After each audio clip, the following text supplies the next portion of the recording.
네, 여러분 반갑습니다. 반갑습니다. 우리 이 대한민국은 세계 유례를 찾아볼 수 없을 정도로 빠른 속도로 이 국민소득이 증가를 했습니다. 그러니까 서구 선진국들이 산업혁명 이후에 한 250년, 300년 걸려서 했던 일을 50년 만에 해냈어요. 어때요? 자랑스럽죠? 그렇게 하다 보니까 어떤 문제가 생기냐 하면 사람들이 정신이 없어. 정신이 얼마나 빨리 달렸던지 정신이 없어. 그런데 문제는 어디 있냐면요, 우리가 국민소득 2만 불에서 3만 불을 가는데 시간이 어마어마하게 걸렸어요. 이제 겨우 3만 불 됐죠. 일본이나 미국이나 영국이나 프랑스, 독일이 불과 4, 5년 만에 가던 것을 우리는 10년이 넘게 걸렸어요. 그러면 그렇게 우수한 국민이 왜 거길 못 가느냐 하는 거예요. 왜 거기를 못 올라가고 주춤 뒤로 갔다 앞으로 갔다 옆으로 갔다 개걸음을 쳤냐 이거예요. 그건 좀 한마디로 말하면 지금까지는 전술적 사고로 거기까지 올라왔는데 2만 불에서 3만 불 올라가는 선진국 순으로 올라가는 데는 전술적 사고 가지고는 안 된다 이 말이에요. 안 돼. 그럼 무슨 사고? 전술적 사고를 안 하면 무슨 사고를 해야 돼?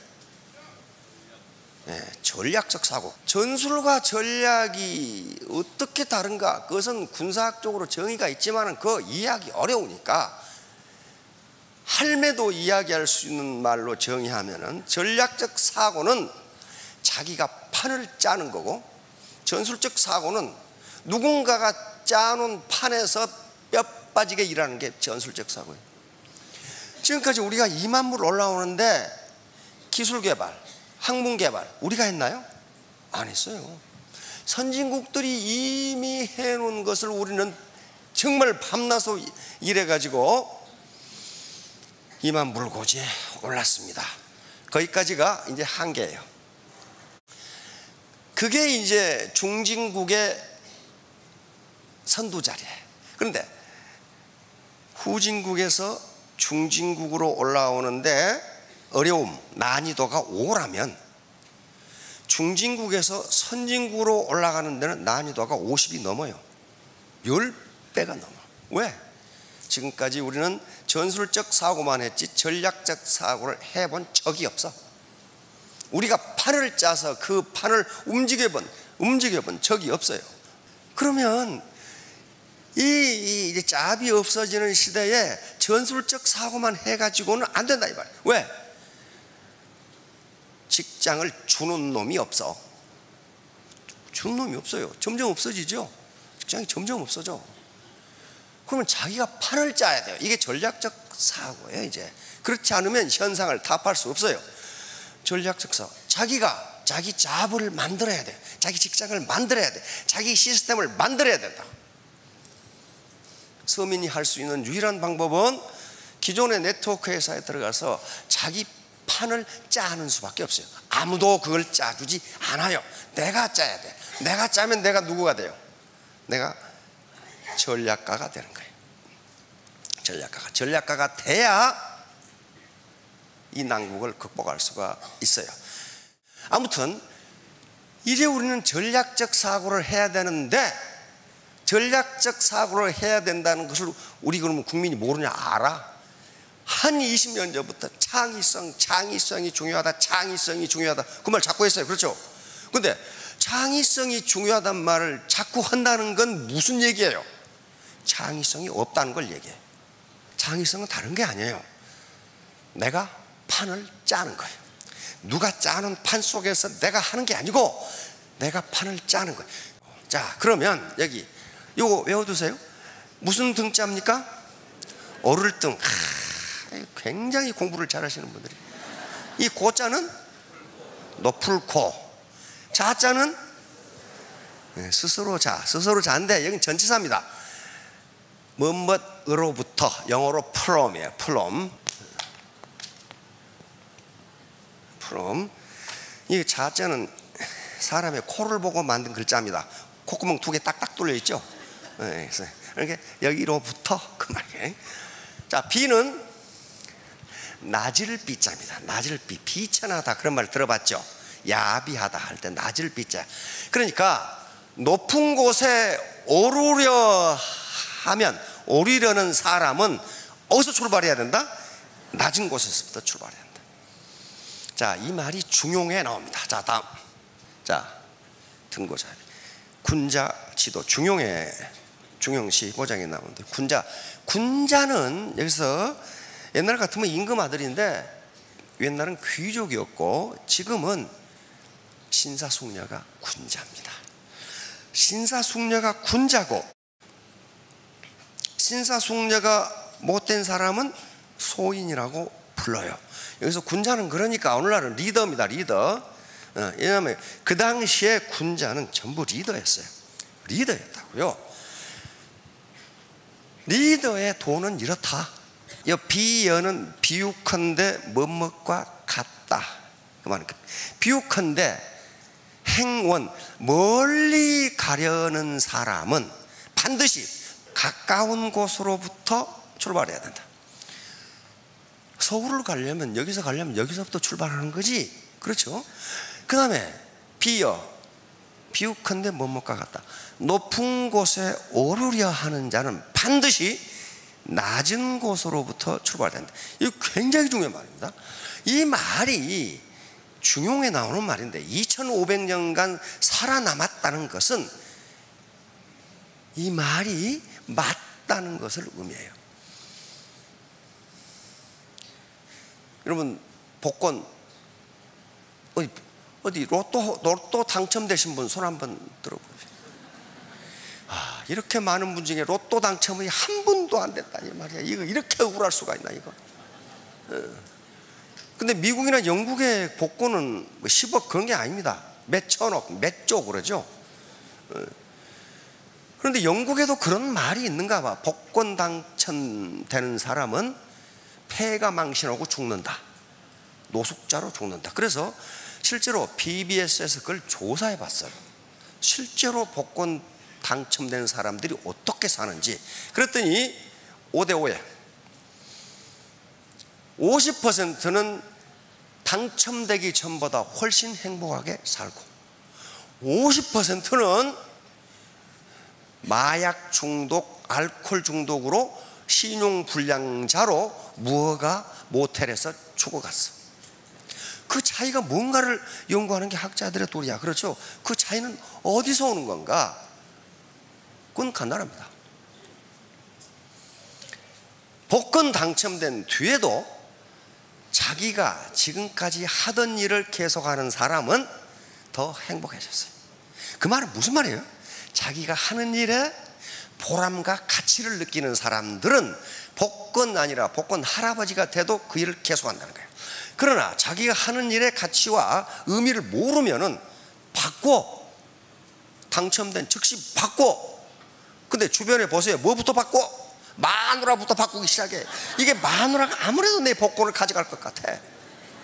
그러다가 결국은 폐가 망신한단 말이에요. 그런데 가만히 보세요. 부자 3대 못 간다 그런 말씀 들어보셨죠? 거의 3대 못 가요. 지금은 자기 대에 망하는 경우가 많아. 망해버려요. 왜 그래요? 바로 등고자비하고 관계있습니다. 경영자 수업을 싸가지고 올라가야 되는데 갑자기 호박이 넝쿨째고 들어왔어.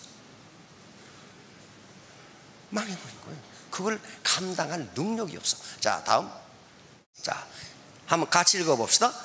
왕관을 쓰고자 하는 자는 왕관의 무게를 견딜 수 있어야 한다. 자, 크라운 되고 로얄 되고 크라운 되고 임페리얼 왕관을 쓰지요. 왕관의 무게를 지탱할 수 없으면 불행해집니다. 불행해져요. 불행해진다고요. 이게 왕관을 쓰기 위한 수업 과정, 수업 과정이 반드시 필요해요. 그래서 역사적으로 어떤 나라나 보면은 쿠데타에 의해서 정권을 잡은 사람은 말로가 반드시 안 좋아. 왜? 왕관을 쓸 자격이 없는 사람이 왕관을 쓴 거예요. 따라서 우리 다단계 회사에 오면 왕관을 빨리 쓸 수 있다. 그 말은 무슨 말이에요? 네 말로가 좋지 않을 것이다. 그 말하고 똑같아요. 네 말로가 좋지 않을 것이다. 그렇게 될 수가 없어요. 왜?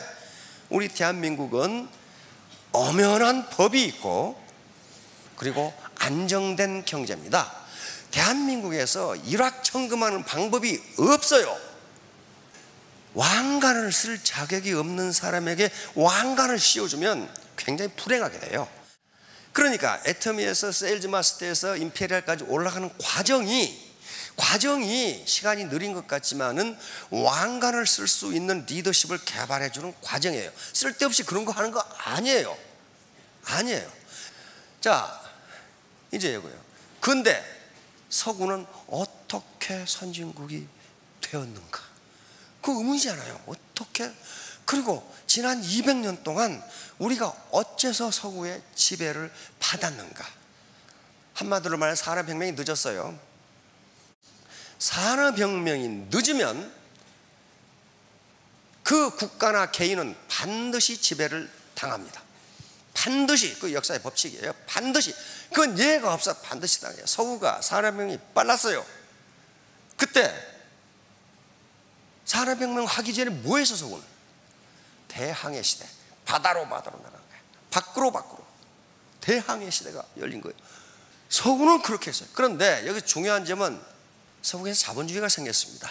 아담 스미스가 1776년에 국부론을 썼으니까 그때부터 경제학이 시작해요. 그럼 그 이전에 경제학이 없었나? 있었어요. 중상주의도 있었고 중농주의도 있었고 많았어요. 그런데 왜 아담 스미스부터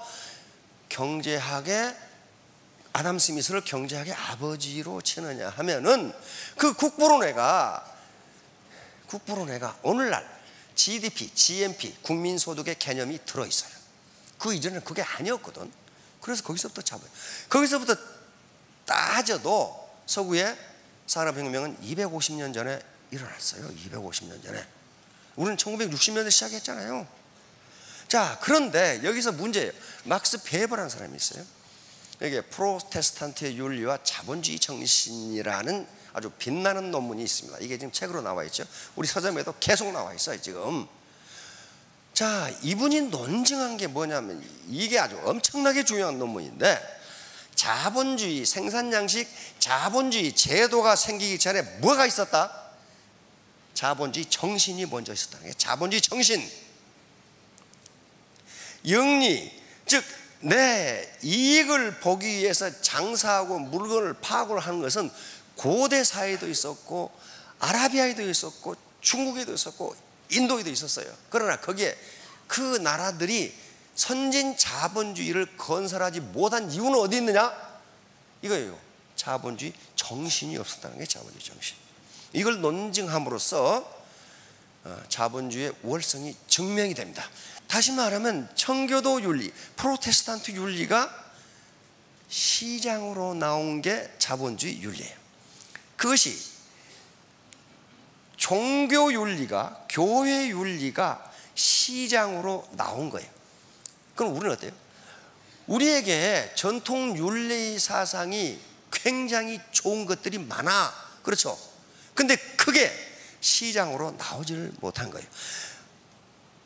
대표적인 우리 윤리 사상이 뭡니까? 가장 중요한 게 지신인용엄 충효, 지신인용엄 충효가 있다 말이야. 아니 충효.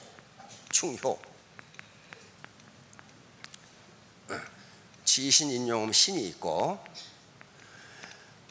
우리가 동양 삼국, 중국, 일본, 한국이 있는데요. 지신인용엄 충효는 동양 삼국에서 다 중요하게 생각했어요. 그렇죠? 지신인용엄 충효. 그런데 만약에 이런 것들이 충돌하면 어떡할 거냐 하는 문제. 충돌하는 경우에 그 그 나라 또는 그 민족이 어떤 것을 택하느냐가 그 민족이 가장 중요시하는 윤리관이에요. 윤리관이야. 우리는 이 중에 뭘 택해요? 뭘 택했냐고. 우리는 효를 택했습니다. 효를 택했어요. 임진왜란 때 장수가 전투를 해. 지금 전투를 하는 것은 충입니다. 그렇죠? 충이에요. 그런데 전투를 지금 한참 하고 죽을똥살똥 하고 있는데 아버지가 돌아가셨다. 그렇게. 그러면 군복을 다 벗어버리고 칼을 내버리고 장례를 치르고. 장례를. 그거 뭐야? 국가 입장에서는 이거 형편놈 아니야? 이거 전쟁하다가. 그런데 국가에서 뭐라고 그랬어요? 허허, 그놈 효자롭고. 그래서 이게 충과 효가 충돌하면 우리는 반드시 효를 택했어요. 효를 택했어요. 일본은 뭘 택했어요? 충을 택했습니다. 충. 조직에 대한 충성이야. 그래서 일본의 기업은 500년, 1500년 기업이 있어요. 조직을 중요시해. 조직. 이 기업이란 조직을 중요시해. 그러니까 문화가 전부 달라요. 그런데 우리는 효가 고고한 가족윤리로 끝났지 이것이 시장으로 나오지가 못했어요. 시장으로 못 나왔어요. 효라는 것은 엄청나게 중요한 가치가 있는데 이게 시장으로 못 나왔다고. 만약에 이 효의 가치관이 시장윤리로 정착이 됐다 하면은 자기 아버지, 할아버지가 드실 음식을 불량품을 만들 수가 없어요. 그렇잖아요. 자기 손자가 먹을 가지고 놀 장난감을 불량품을 만들 수가 없다고. 효가 시장으로 나와버렸으면 못 나왔어요. 그러니까 뭐예요? 자본주의 윤리가 아직 확립되지 않은 상태에서 소득이 빨리 성장하다 보니까 선진국으로 가는 게 이렇게 힘들고 세계적으로 유명한 갑질이라는 문제가 나오는 겁니다. 자, 바로 청기도 윤리. 이거 보세요. 정직, 절제, 천지의식, 근면, 신뢰, 성실, 구제, 겸손, 시간. 이거 낯선 것 있나요? 없어요. 이게 시장으로 나와서 시장 윤리가 돼버리. 그러니까 정선상략 저기 있네. 정직하고 선한 것이 가장 최상의 전략이다. 다시 말하면 거짓말을 일삼는 어떤 기업이 있다면 그거 오래 못 갑니다. 곤망해요. 곤망합니다. 거기 돈 벌 것 같아요? 그렇게 되지 않아요. 서구가 이렇게 되는데 250년이 걸렸다니까. 이게 나와서 전민자본주의, 파리아 캐피탈리스무스, 영어로는 파리아 캐피탈리즘. 자, 이것도 막스 베버의 이 체계가 있어요. 돈을 벌고 사용하는 과정이 윤리적으로 맞지 않다. 그런 말이야. 윤리적으로 맞지 않다. 그러니까 다른 놈이야 피해를 보건 말건 내 돈벌이만 하면 그만이다. 다시 말하면 여기서 특히 막스 베버가 이야기하는 게 고리대금업이라든가 투기, 불공정 거래, 폭리, 매점 매석, 거짓말 이런 걸로 돈을 버는 걸 천민자본주의라고 이렇게 했습니다. 천민자본주의 상태에서는요 절대로 선진국이 될 수 없어요. 왜? 그 단계를 벗어나지 못해. 일정 소득 수준이 되면 뒤로 빠꾸해 버려. 그래서 막스 베버가 이런 얘기를 한 거예요. 지금 천민을 여기 파리아라고 그러는데 이건 인도의 캐스트에서 나왔습니다. 인도 캐스트 인도 분으로 와 계시나? 맨 위에 계급이 뭐예요? 브라만. 그 밑에 브라만은 지주나 승려 계급입니다. 사제 계급이에요. 크샤트리아. 그 밑에 크샤트리아가 있죠. 이건 정치인, 왕족, 그리고 지주, 장교. 이게 크샤트리아. 그래서 실제로 인도를 이끌어가는 것은 제2계급이 이끌어가요. 근데 바이샤가 있죠. 그 밑에 바이샤는 농민이라든가 이런 사람들이. 그 밑에 수드라. 이건 천민이에요. 천민. 이게 지금 브라만, 크샤트리아, 바이샤, 수드라 이렇게 되는데 그 밑에 이건 인간도 아닌 인간들이 70%야. 그 밑에 계급도 없어. 이걸 불가촉 천민이라 그래. 불가촉 천민. 그놈을 접촉하면 내가 더러워지니까 접촉하지 마라. 이게 파리아예요, 파리아. 그래서 이렇게 되면은 절대로 선진 자본주의가 될 수 없다는 게 막스 베버의 이야기입니다. 19세기 말 20세기 초의 세계 최고 지식인이었죠. 자, 다음 로버트 엑슬러드라고 미시간 대학 정치학 교수인데요. 어떻게 게임을 해나가면 최적이냐는 거예요. 우리가 사는 세상은요, 죄수의 딜레마 게임이 진행되고 있어요. 지금 죄수의 딜레마 게임이에요. 저놈을 믿을 수가 없어. 믿을 수가 없는데 내가 어떻게 행동 전략을 택할 것이냐. 그래서 이분이 컴퓨터 프로그래머를 해서 세계 컴퓨터 대회를 하면서 어떤 전략을 갖는 게 인생을 성공적으로 사느냐 게임을 해봤어요. 게임을 한두 번 한 게 아니고 100만 번을 해서 100만 번. 이 결론을 얻었습니다. 뭐였어요? 남의 성공을 질투하지 말라. 두 번째, 먼저 배반하지 말라. 죄수의 딜레마 게임에서는 배반하는 놈이 많아요. 우리 지금 전직 최고 이 국가 책임자도 배반하는 놈 때문에 지금 국가 밥을 들고 계시잖아. 자, 그 다음에 협력이든 배반이든 그대로 갚아라. 마지막 이게 중요해요. 너무 영악하게 굴지 마라. 너무 영악하게 굴면 이길 것 같은데 반드시 손해본다는 거예요. 반드시 손해봐. 반드시. 시간이 별로 없는데 한 예를 들면 전번에 내가 말씀드렸어요. 어떤 사람이 글을 써놨더라고. 글을 읽어봤더니 무슨 말이 있냐면은 시골에 자기 엄마가 사시는데 이웃집에 또 아줌마들 많죠. 근데 양쪽이 동시에 오리를 부화를 했어요. 15마리씩. 그런데 어느 날 오리가 같이 놀다가 자기 집으로 다 와버렸어. 30마리가 다 와버렸어. 그런데 새끼 오리 보세요. 새끼 병아리 노래가지고 딱 구분을 못해. 오리 얼굴 기억하는 사람은 없어요. 난 돼지 얼굴도 구분을 못하겠더라고. 보니까 이거 어떤 놈이 모르겠어요. 그러니까 그 이웃집 아줌마한테 15마리 그냥 아무거나 그냥 골라 가시라고 그랬어. 그랬더니 이 아줌마가 큰 것만 골라가. 큰 것만. 그러니까 우리 엄마가 기분이 매우 상했지만 아이고 쫓겨서 크는데 일정 시간 지난 다음에 자기 엄마는 아침마다 오리알을 바구니로 하나씩 수확하는데 이웃집 아줌마는 아무것도 없어. 큰 것만 가져갔으니까 전부 순놈만 가져간 거야. 순놈만 가져간 거야. 예. 그게 영악하게 군 거예요. 영악하게 굴면은 그렇게 된단 말이에요. 자, 다음 바로 애터미에서 왕관을 쓰도록 만들어주는 거. 그 왕관의 무게를 지탱해 주도록 만드는 과정이 인간개발 과정이고 그것이 리더십 교육 과정입니다. 그거 안 하고 리더가 됐다? 그거 제대로 조직 운영 못합니다. 조직 운영 못해요. 자, 바로 이게 인간개발인데 매년 유엔에서는 그 나라 국민들이 어느 정도 인간개발이 되어 있는지를 발표합니다. 대한민국이 어느 정도인지 궁금하시죠? 그런데 그 나라 국민이 어느 정도 인간 개발이 되었냐 하고 그 나라 소득 수준하고 비례합니다. 인간 개발이 안 되면 소득이 낮아진다.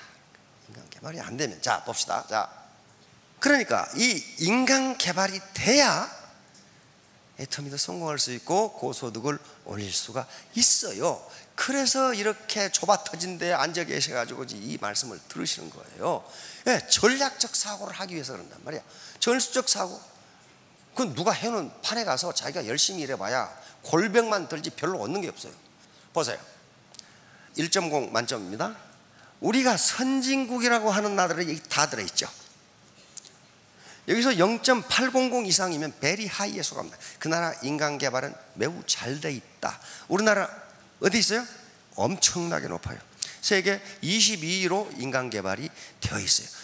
그런데 우리 사장님들이 생각해야 될 것은 와, 우리나라 인간개발 높네. 그렇게 하시면 안 되고 그러면 나는. 왜냐하면 이게 대한민국 평균이니까 절반은 평균보다 높고 절반은 평균보다 낮다는 거름이에요. 그렇죠? 평균보다 인간개발이 낮으면 좀 비정하지만은 지배를 당할 수밖에 없어요. 종속을 당할 수밖에 없다. 종속을 당한다는 것은 자유가 없어진다는 걸 의미합니다. 돈의 자유도 없고 시간의 자유도 없고. 그러면 워낙 우리가 인간개발 지수가 높기 때문에 이것보다 더 높아지려면 엄청난 노력이 필요해요. 0.7로 내려갑시다. 소득이 어때요? 만불대 떨어져 버리죠. 이제 이 정도 내려가면 비참하죠. 이거 인간개발이 안 되면요, 자유가 없어집니다. 자유. 그리고 누군가의 지배를 받아야 되고 누군가에게 종속되는 결과를 가져옵니다. 그래서 이런 잔소리를 계속하는 거예요. 나를 개발시키라고. 나 국가 전체가 아니고 나를 어떻게 할 거냐는 말이에요. 자, 결론은 황금률입니다. 이게 대인관계에서 많은 윤리 기준이 있습니다. 칸트의 윤리 기준, 롤스의 윤리 기준, 공리주의의 윤리 기준, 존 스튜어트 밀의 윤리 기준, 이 윤리 기준이 많은데 그 복잡한 윤리 기준 말고 요거만 지키면은 인간관계는 엄청나게 좋아진다는 게 황금률이에요. 골든 룰이에요. 근데 이 골든 룰을 옛날에 현자들도 다 알고 있었어요. 다 알고 있는데 안 된다는 건 뭐야? 안 지키니까 그래요. 자, 봅시다. 이 논어에 이 말이 2번 나와요. 자공이라는 수제자가 묻습니다.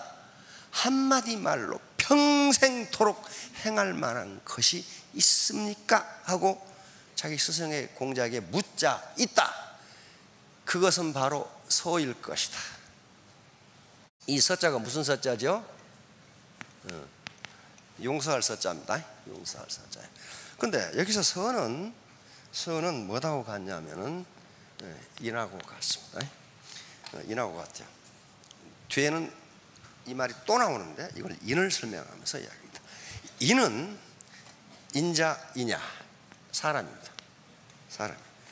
사람이라면, 그리고 원래 이걸 어질인 그렇게 하면은 이게 뜻이 통하지가 않아요. 공자가 말한 이는 씨입니다. 씨, 종자. 살구씨를 행인 그러죠. 무슨 씨를 익지인. 그래서 반드시 인이 들어가면 씨예요. 인간의 씨예요. 인간의 DNA라고. DNA. 그러면서 요 말을 이렇게 다시 부연 설명해 줍니다. 기소부력 물시여인. 네가 당하기 싫은 일을 남에게 하지 말라. 그 말은 무슨 말이에요?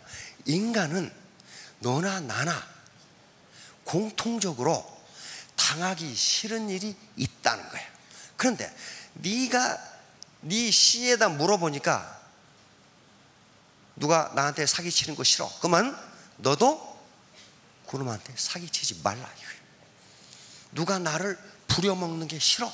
그러면 너도 그 사람을 부려먹지 말라. 이걸 황금률이라고 그럽니다. 네가 당하기 싫은 일을 남에게 하지 말라. 누군가가 나에게 거짓말하는 것이 싫으면 너도 하지 말라. 너도 거짓말 하지 말라. 이것만 지키면 모든 윤리 도덕은 다 된다는 거예요. 다. 자, 아리스토텔에서 똑같은 말을 해놨네요. 우리는 남이 자신에게 대해주기를 원하는 것과 같이 남에게도 그렇게 대해줘. 그러니까 세계 동서고금을 만나고 현자들은 이게 황금률이라고 생각했어요. 이것만 인간이 지키면 다른 윤리도덕 다 필요 없다는 거예요. 여기서부터 모든 게 나온다는 거예요. 자, 마하바라타. 인도의 고대 서사시죠. 똑같은 말이 있어요. 남이 당신에게 하기를 원하지 않는 일을 남에게도 하지 말라. 똑같죠? 자, 우리가 가장 잘 알고 있는 말씀은 이 말씀이죠. 성경에 있는 말씀, 마태복음에 있는 말씀. 이제 누가 마태에 있죠? 무엇이든지 남에게 대접받고자 하는 대로 너희도 남을 대접하라. 이것을 골든룰, 황금률이라고 합니다. 그러니까 아주 어려운 윤리 도덕 기준이 많은데 그 어려운 걸 기억하지 말고 이것만 기억하면 당신은 인간관계를 원만하게 해갈 수 있다는 거예요. 그러면 이 반대로 하면 뭐예요? 누가 당신에게 해주기를 바라는 것을 너도 남에게 하라. 남에게 하라. 이런 얘기예요.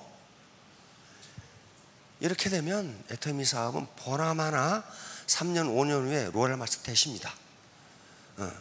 그런데 나만 돈벌이를 해야지 그렇게 생각하면 안 돼요. 왜냐하면 파트너들은 바보 천치가 아니에요. 그걸 금방 알아. 어떻게 하는지 몰라. 금방 알아. 자, 그러면 전부 우리가 남의 지배를 받지 않고 내가 자유인이 되고 싶죠. 자유인이 되고 싶어요. 시간적 자유, 경제적 자유. 그렇죠? 그러려면 내 개발을 해야 됩니다. 모든 건 나에게 달려있고 다른 사람이 달려있지 않습니다. Everything is up to me. 나에게 달려요. 나에게. 내가 나를 어떻게 개발하느냐에 따라서 내가 자유인이 되느냐, 안 그러면 누구의 지배를 받고 종속되느냐가 결정됩니다. 자, 3년 후 5년 후에 모두 스타마스터 로얄 마스터가 되시기 바랍니다. 감사합니다.